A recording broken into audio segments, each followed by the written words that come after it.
Oi, pessoal! Estamos aqui em mais um episódio do Gencast. Estamos dando continuidade ao projeto, como eu disse para vocês. Então, mês a mês, nós vamos trazer convidados especiais aqui que fazem todo sentido para a agência e para mim também, né? Até porque se trata do meu programa. Então, esse mês de outubro, eu tenho a honra de receber a Djalma Franco, uma grande empresária, uma das protagonistas aqui do Brasil, né? E a mulher do café, posso dizer isso. Então, vou pedir para a Djalma se apresentar um pouquinho. Não são todos que conhecem a história dela, então eu acho bom dar essa retomada também. E vamos complementar aqui com a nossa história, como a nossa história se cruzou profissionalmente e também pessoalmente. Né, Djalminha? Pode falar. Oi, Amandinha, prazer enorme, de verdade, de coração, de estar aqui e fazer parte desse momento tão incrível na tua vida também profissional, né? Obrigada, eu te agradeço, Djalma. Então, quem é a Djalma? Djalma, eu sempre falo, né, eu sempre fui muito incomodada, desde pequena, com aquilo que porque eu sempre queria fazer mais e fazer diferente. Então era assim desde criança e foi assim na minha vida profissional também.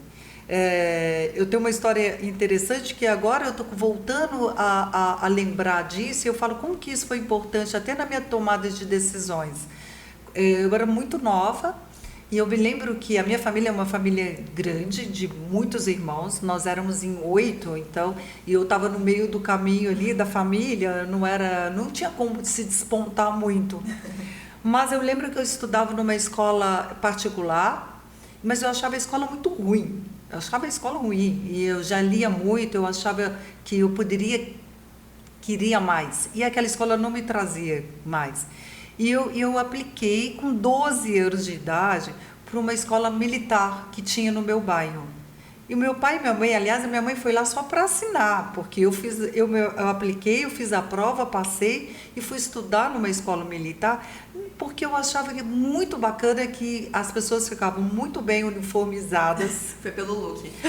Não era o look, era também pelo tempo. Eles ficavam lá o dia todo. Eu tinha uma amiga que ficava lá das 7 da manhã às 4 da tarde, numa época que não existia isso no Brasil, e a minha escola era 4 horas só. Então eu queria mais. E foi muito interessante para a minha formação, inclusive, essa escola, porque era uma escola que me trouxe muito a questão da disciplina, da responsabilidade, de gostar do meu país, de entender o próximo. Eu aprendi muito lá. E logo depois, quando eu entrei na faculdade também, eu entrei muito nova para a faculdade, uma faculdade federal. Ou seja, eu sempre entendi que não dependia do outro, que dependia de mim. Então, eu sempre me destaquei muito nesse sentido. E aí, na minha vida profissional, eu fiz 3 coisas assim, mais relevantes, que eu fui trabalhar com moda, fui ter confecção, fui trabalhar com moda há muitos anos, depois eu trabalhei com comunicação, me formei em marketing, e depois eu caí no café. E aí eu falo que eu me apaixonei por café, no primeiro momento o café se apaixonou por mim, insistiu muito para eu entrar no setor. Porque o café entrou na minha vida no momento que eu estava de lazer, eu estava de férias fora do Brasil e eu tomei um café que eu nem era tão fã, achava café muito ruim aqui no Brasil, tomava cafés péssimos, né? Depois eu fui entender que a culpa não era do café, era os processos que era aquele café que me vendiam, né? E aí me dava muita dor de estômago, azia. E eu não era muito fã, mas eu estava fora do Brasil em férias, no momento relax, e tomei um café muito bom. E eu perguntei para a pessoa que fez para mim, e ele falou, um desses blends, que eu tomei 3 cafés, a pessoa falou, é do teu país. Eu, oi? Se tem no meu Brasil, onde está? Então, quando eu voltei dessa viagem, eu fiquei interessada no café muito mais como consumidora do que alguém vendo insight para negócio.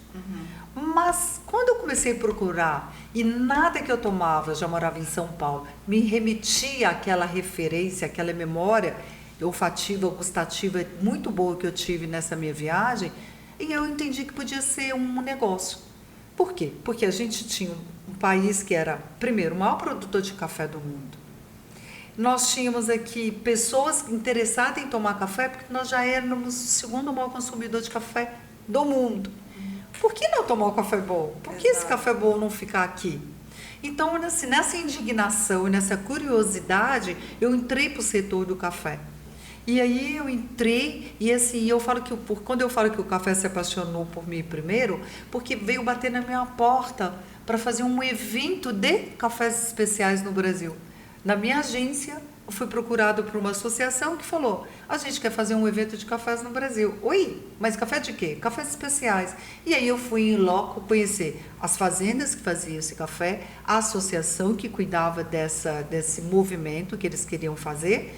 E aí me apaixonei. Sim. E aí eu entrei com muita vontade, inclusive de fazer as coisas acontecerem, sabe, no setor de café, que era assim, zero no Brasil. E assim, Djalma, os seus principais desafios, né, nessa sua trajetória, estamos falando de um mercado agro, né? Sim. Você como mulher no mercado que não existia, Sim. né? Estamos falando aí de cafés especiais, café o quê? Né? É café.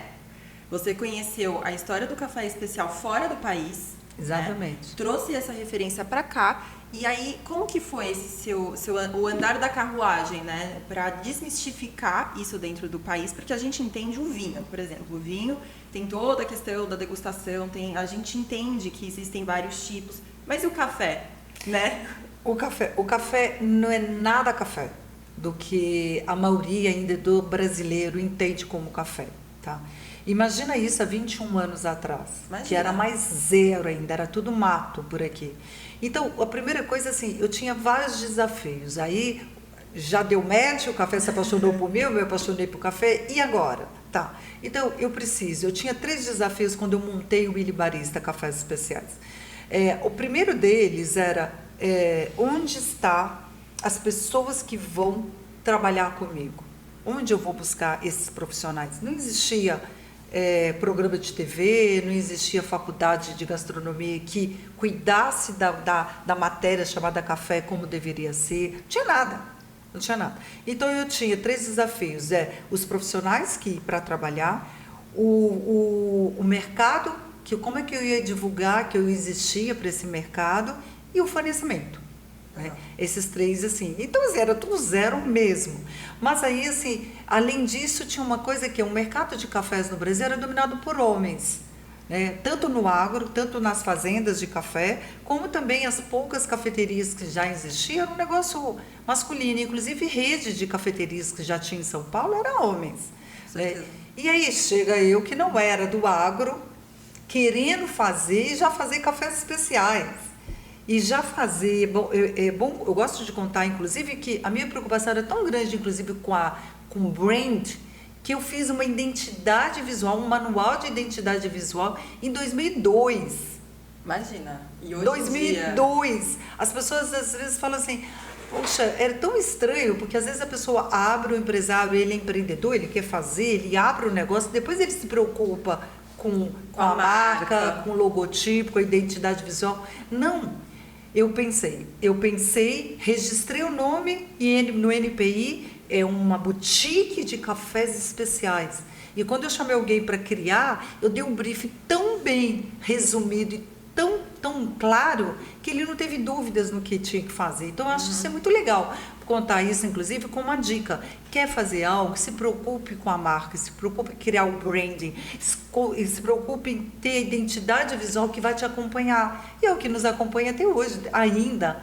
Ela está atual com 20 anos. A gente até participou agora, recentemente, né, de uma micro rebranding. É verdade. Que a gente teve a honra de fazer junto com a Gel, que inclusive a gente vai pautar aqui, né?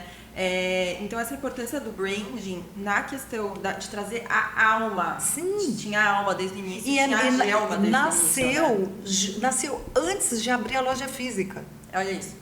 Isso tem que fazer parte do seu planejamento, entendeu? A pessoa que quer fazer um negócio, ela tem que se preocupar com a marca.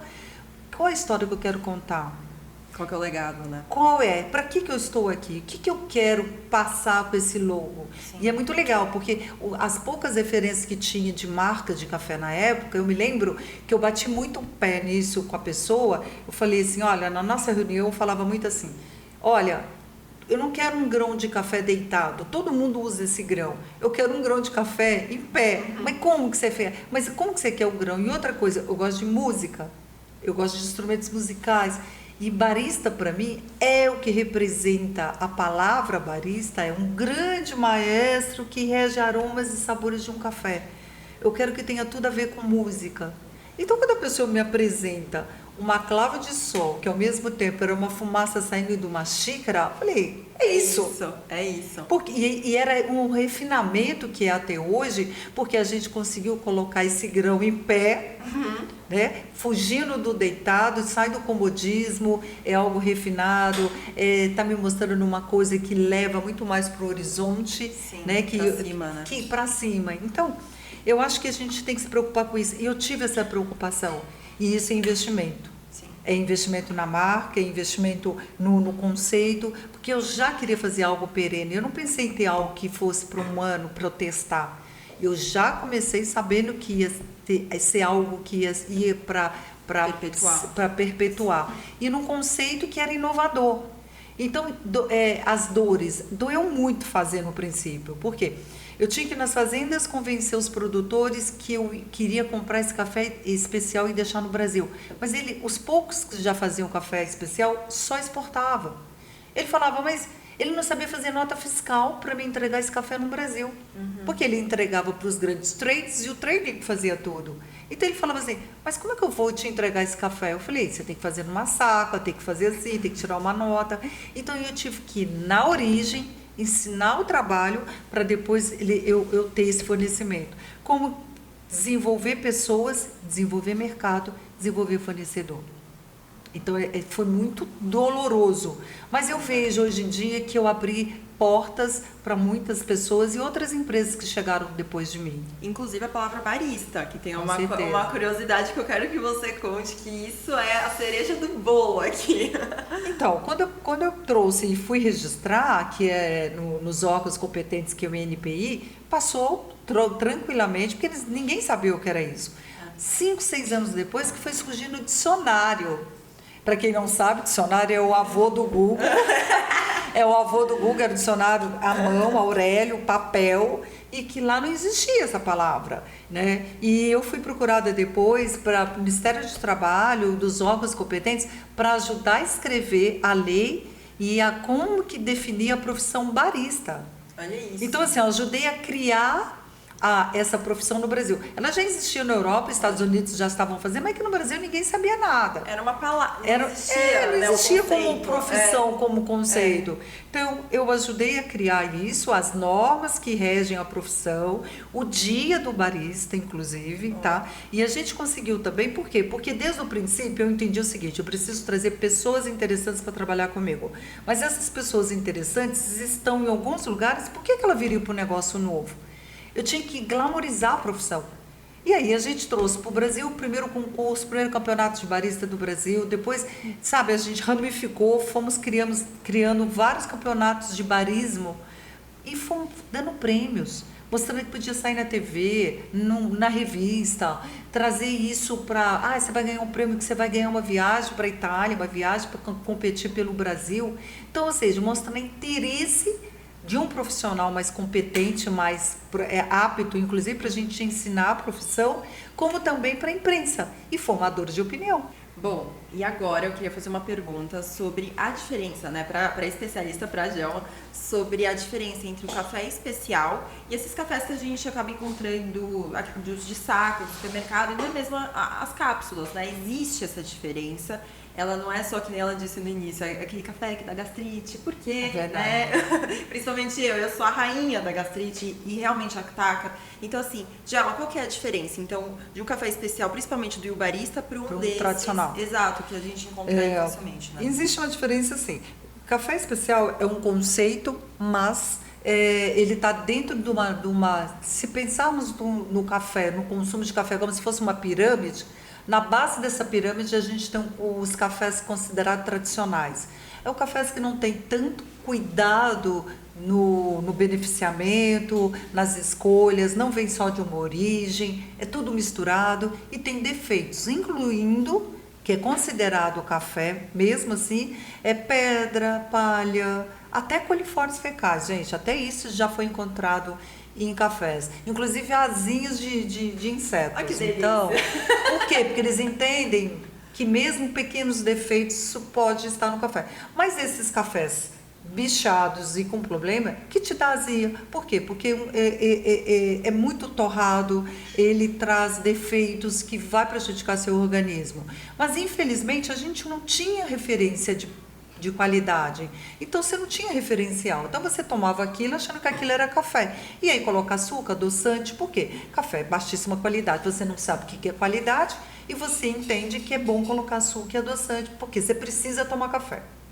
Né? Isso. Então, esse é um café. Depois tem um outro café, que é chamado café superior, que já é um pouquinho melhor. Depois tem um gourmet, que pela nomenclatura, para ser gourmet, ele tem que ser da variedade arábica, 100% da arábica. E isso é uma variedade que difere de uma outra variedade chamada robusta, que é um café que tem um amargor muito presente. Mas o que é o café especial? Ele está acima do gourmet. Por quê? Porque além dele ser 100% da variedade arábica, que é uma variedade melhor, que ele é colhido à mão, a maioria das vezes, ele é só colhido o cereja, que é o estágio de maturação melhor da fruta. Para quem não sabe, o café é uma fruta. É uma tem fruta. um jacuzinho aqui, só para, né, o que é o pássaro. Que é verdade, que ele é esperto. Que ele vai lá na cereja mais docinha, come, e aí tem todo o processo, né, da digestão dele, e ele escolhe. Ele é um selecionador natural, ele é esperto. Okay. O que tem a doçura, que a gente chama... Para a gente medir a doçura, tem um aparelho chamado Brix, que é exatamente para ver a doçura. Aí só colhe o cereja no estágio maior de doçura. Então, o café é doce, para quem não sabe. O bom café, o café especial, ele tem a doçura natural dele. Então, não precisa nem colocar outra coisa, ou açúcar adoçante, que você vai estar criando uma outra bebida. E, além disso, ele tem peneiras altas, ele é colhido em altas altitudes e tem um cuidado muito maior chamado pós-colheita.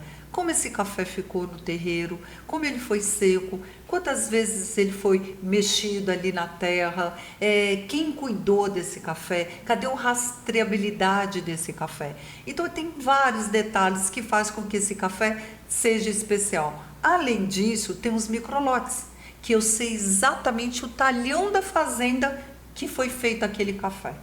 E aí a gente entra mais especificamente nos meus cafés, nos cafés do Il Barista, que tem um café incrível, que é o Salsa, que é o primeiro café carbono neutro do Brasil, entregue para o consumidor final. Aí as pessoas, eu me lembro que quando eu criei esse conceito do café carbono neutro, com certificado e tudo das fazendas, a pessoa falou assim para mim, uma certa pessoa, mas ninguém sabe o que é isso, você vai estar falando de uma coisa, se consumidor não vai entender. Não vai entender agora, mas ele tem que estar desperto, porque isso é a nova realidade. Eu gasto carbono, eu não retenho, eu preciso pagar para alguém reter carbono para mim. Sim. Porque se eu não retenho, eu gasto. E vai chegar um momento que todos nós temos que ter essa consciência. Então, esse café nasceu também para conscientizar as pessoas. É um trabalho pequeno, mas ele, para mim, ele é o início de algo que eu enxergo que é o futuro, inclusive do consumidor consciente. É o que as marcas devem prezar, né? E que o barista preza muito, que é a questão social também e de sustentabilidade. Sim. Quando a gente fala de marca, que a Djalma trouxe aqui, né? Eu já tinha o conceito da marca muito antes, às vezes, do planejamento, faz parte do planejamento. É isso que a gente fala. É o que a gente vai retornar pro mundo, porque exatamente. Não é só marca, não é só ganho, não né, Djalma? É o que você retorna de bom pro mundo. É verdade. Essa questão do Salsa, que é um café aí 100% sustentável. Sim. É também o Lavigne Rose, que a gente vai falar daqui a pouco, que é o papel social da marca, né?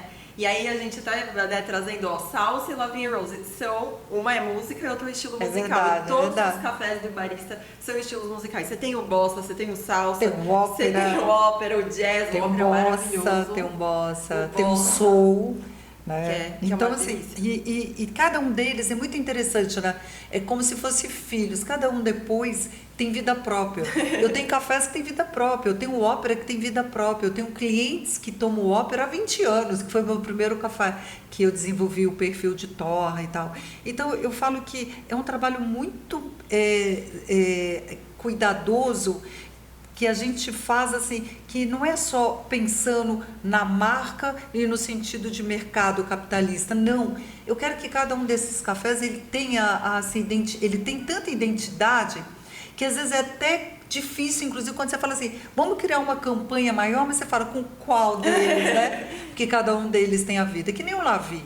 E aí, Djalma, eu queria que você contasse um pouquinho sobre o Café Lavigne Rose. Inclusive, no dia 10, a gente teve um super evento no Barista Casa, que fica aqui na Vila Nova Conceição, em São Paulo. Reuniram várias mulheres interessadas e engajadas com a causa, né? Teve palestra, um brunch maravilhoso, né? E cada uma recebeu, inclusive, o café Lavi. E eu queria que a Djalma contasse aqui um pouco pra gente sobre a causa, sobre o Lavi em si, sobre a Fazenda Capoeira Coffee, que eu tive o prazer de visitar no passado, que a gente vai comentar aqui. Então, contar um pouquinho sobre esse evento e também sobre a causa, sobre o Lavi. Então, o Café Lavigne Rose, assim, nasceu num desejo do meu coração numa madrugada, 9 anos atrás, quando eu percebi assim, que eu precisava devolver algo para a sociedade, que fosse do coração mesmo, sabe? E aí eu idealizei um projeto chamado Beba Essa Causa, que é um projeto voltado para que conscientizar mais pessoas para a importância da prevenção de fazer exames contra o câncer da mama nas mulheres. E aí eu criei o Lavigne Rose, que é um café com esse cunho social. Mas eu não queria pegar carona nesse marketing de Outubro Rosa, mas eu queria mais pessoas interessadas na causa. E desde então eu comecei a sempre lançar edições. Então todo ano a gente lança uma edição nova. Mas o principal é assim, por que beber essa causa? Porque é uma causa de mulher para mulher mesmo. Então é a mulher que planta, que é a Marisa Contreiras, hoje que é a Fazenda que a gente escolheu para ser parceira do Willy Barista nesse projeto.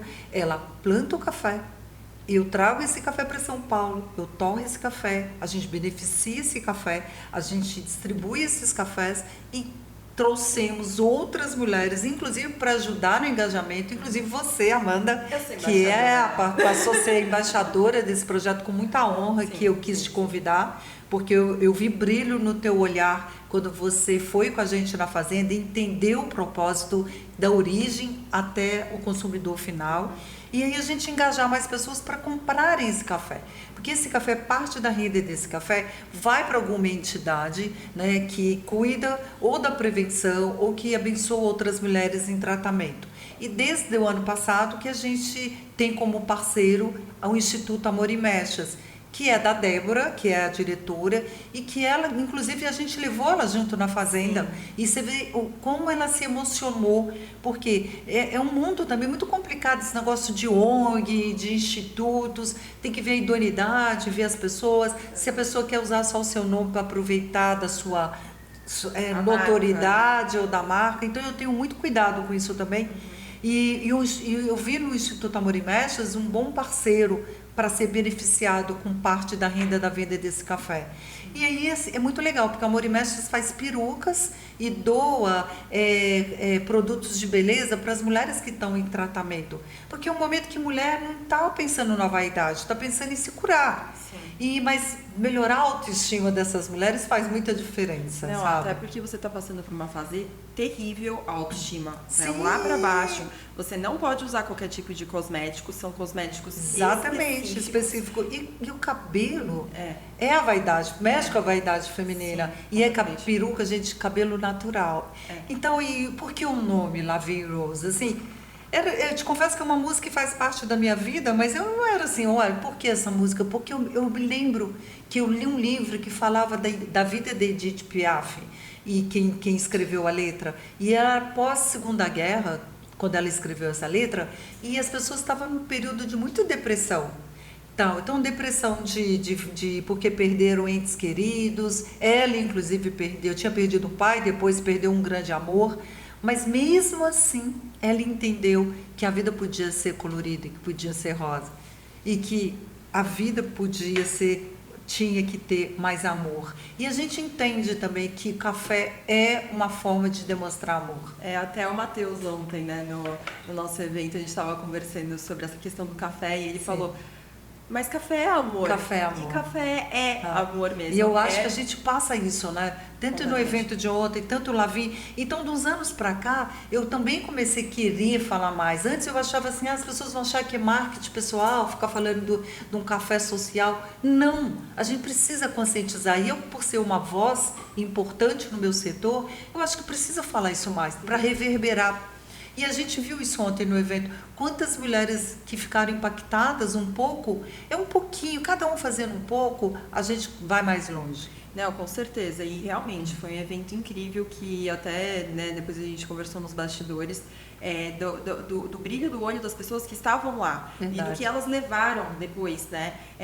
Os comentários nas redes sociais e tudo. Então, esse movimento, né? O café dando amor. Para mim, o café é meu momento de introspecção, é um momento de acolhimento. Eu preciso tomar um cafezinho para me restabelecer. É fato isso. E na maioria das pessoas. E às vezes eu sempre falo, gente, fazer café em casa, às vezes no seu ambiente, eu sei que, mas eu joga água e tá tudo certo. Não, tem um pouquinho de cuidado, respira, aproveita esse momento para você pensar.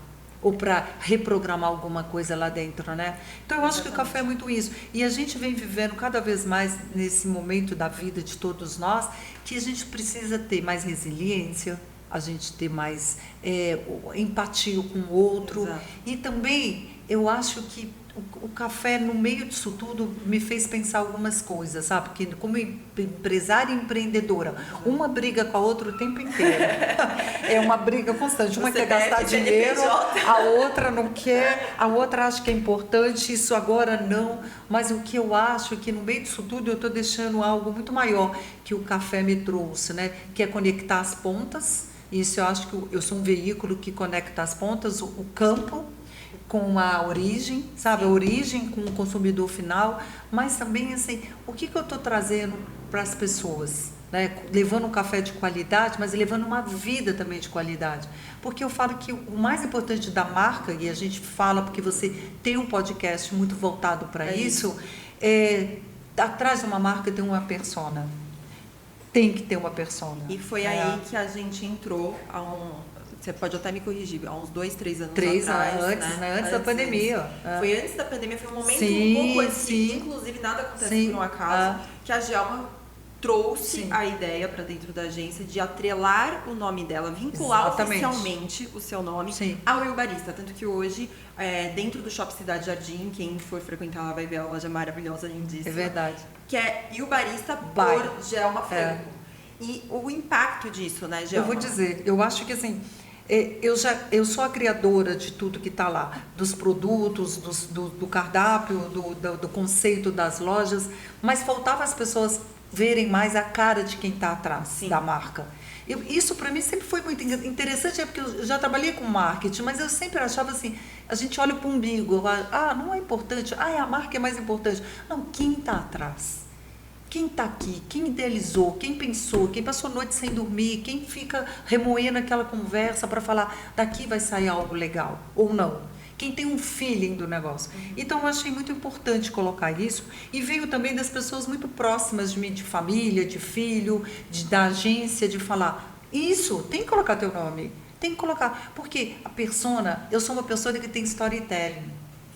Eu sou uma pessoa que eu sei exatamente o que eu estou construindo, né? Sim. E às vezes a gente fala assim, e é uma herança que está deixando? Eu falei assim, peraí, calma. Herança é o que você deixa para as pessoas. É diferente de legado. Legado é o que você deixa nas pessoas. Então, eu acho que eu tenho construído o by Djalma Franco, por Djalma Franco, pode comprar. Eu te garanto que você está levando um produto que tem muito mais que um produto em si lá dentro. Tem uma alma, tem uma história verdadeira ali atrás. Não é uma construção de marketing fake. Então aqui a gente falou sobre marca, a importância de ter a paciência e estratégia na hora de empreender. Isso a gente fala muito aqui na Alavancagem, que é a nossa aceleradora de startups dentro da agência. A gente falou muito também da marca pessoal, do branding, do personal branding, que agora eu estou até me pós-graduando, iniciei agora a formação, e a importância, né, de você ter a importância e a responsabilidade de você atrelar a sua marca, de expor a sua marca para o mundo. Afinal, as marcas são de pessoas, é de alguém, e a gente precisa deixar isso para o mundo, deixar esse legado. E falando nisso, para encerrar, Djalma, tem alguma palavra para essas novas empreendedoras que estão vindo, para os empreendedores que estão aí com aquela, né, será que continuo, será que não? Qual que é a sua dica, qual que é a sua visão, qual que é o recado que você gostaria de passar para a gente encerrar aqui o nosso Gencast? Então, Amanda, eu acho que a pessoa tem um sonho de ter algo, né, e quer empreender, e às vezes é muito impulsivo.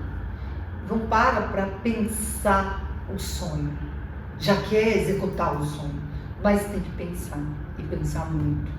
Testa, pensa, escreve, depois executa.